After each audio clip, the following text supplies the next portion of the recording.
Bonjour à tous et bienvenue. Aujourd'hui, on s'attaque à un sujet qui peut vraiment tout changer, surtout quand on débute, l'effet de levier du crédit. C'est un outil financier super puissant pour se construire un patrimoine et on va le décortiquer ensemble. Allez, c'est parti. On commence avec cette phrase parce qu'elle résume tout. C'est notre fil rouge. Elle nous rappelle qu'il y a une vraie urgence, mais aussi une opportunité incroyable à saisir maintenant. L'indépendance financière, ça se prépare. Et c'est justement ce qu'on va voir.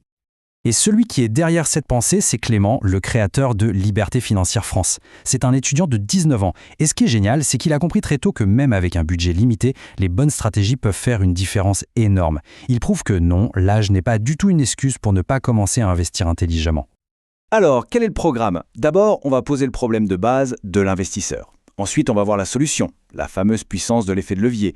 On verra un exemple concret en action. Bien sûr, on parlera des risques à connaître, c'est crucial, et on terminera avec un plan d'attaque en 5 étapes pour pouvoir se lancer. Ok, alors, entrons dans le vif du sujet. Le plus gros frein quand on est jeune et qu'on veut investir, c'est souvent le manque de capital, pas vrai? Eh bien, la réponse à ce dilemme, elle tient dans ce concept clé, l'effet de levier du crédit. Pour le dire simplement, c'est utiliser l'argent de la banque pour investir plus gros et surtout plus tôt que ce qu'on pourrait faire avec nos seules économies. C'est un véritable accélérateur. Au lieu d'attendre des années de mettre de côté, on peut démarrer maintenant. Mais attention, il y a une règle d'or, une règle absolument non négociable. Pour que ça marche, le rendement de l'investissement doit être plus élevé que le coût du crédit.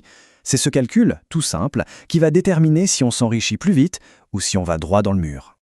Pour que tout ça devienne vraiment limpide, rien de mieux qu'un bon vieil exemple. Alors imaginons deux investisseurs, on va les appeler Jérôme et Guillaume. Ils ont exactement le même projet immobilier. Alors voilà, Jérôme et Guillaume veulent acheter le même bien à 100 000 €. Jérôme, lui, il est du genre prudent. Il met toute son épargne sur la table. Guillaume, de son côté, est un peu plus stratège. Il ne sort que 25 000 € de sa poche et il emprunte le reste, les 75 000 €, à la banque. Maintenant, regardez bien la dernière ligne. La rentabilité, elle n'est pas calculée sur la valeur totale du bien, mais sur l'argent que chacun a personnellement investi. Et c'est là que toute la magie opère. Pour Jérôme, c'est assez direct. Il a mis 100 000 €, il obtient un rendement net de 2,5%. C'est pas mal, c'est un retour sur son capital. Mais il est loin de se douter qu'il passe à côté de quelque chose de bien plus intéressant. Et là, attention, Guillaume, 5,5%, c'est plus du double. Mais comment c'est possible? C'est simple.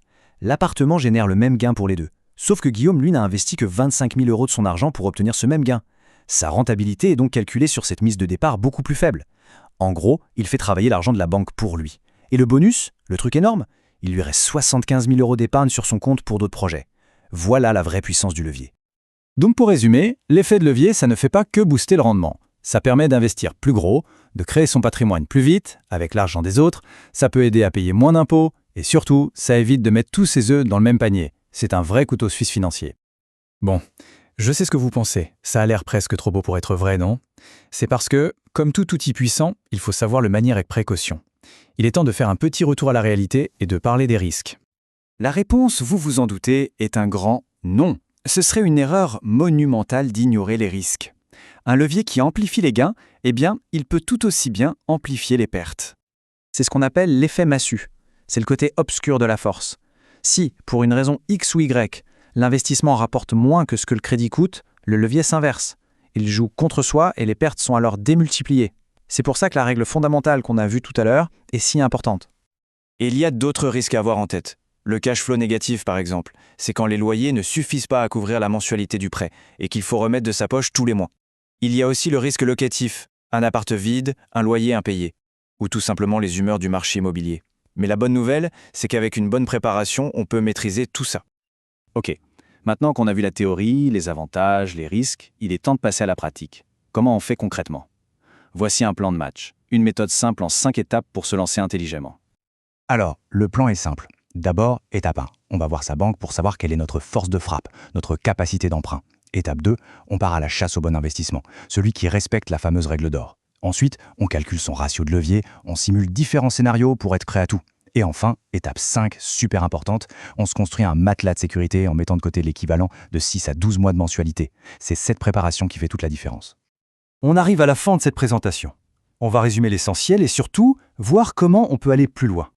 S'il y a une seule chose à retenir, c'est ça. L'effet de levier, c'est un accélérateur. C'est la stratégie qui permet, littéralement, de faire travailler l'argent de la banque à son propre profit.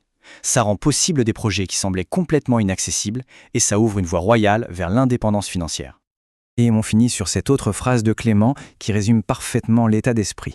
Le but final, ce n'est pas juste d'empiler de l'argent, c'est de se donner les moyens de vivre la vie qu'on veut le plus tôt possible.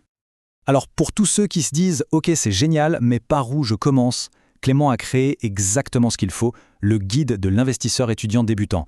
C'est un guide ultra complet, vraiment conçu pour être pris par la main étape par étape, de comment évaluer sa capacité d'emprunt à comment trouver le bon investissement. Tout y est. C'est vraiment la prochaine étape logique pour se lancer. Merci beaucoup de m'avoir suivi et à très bientôt.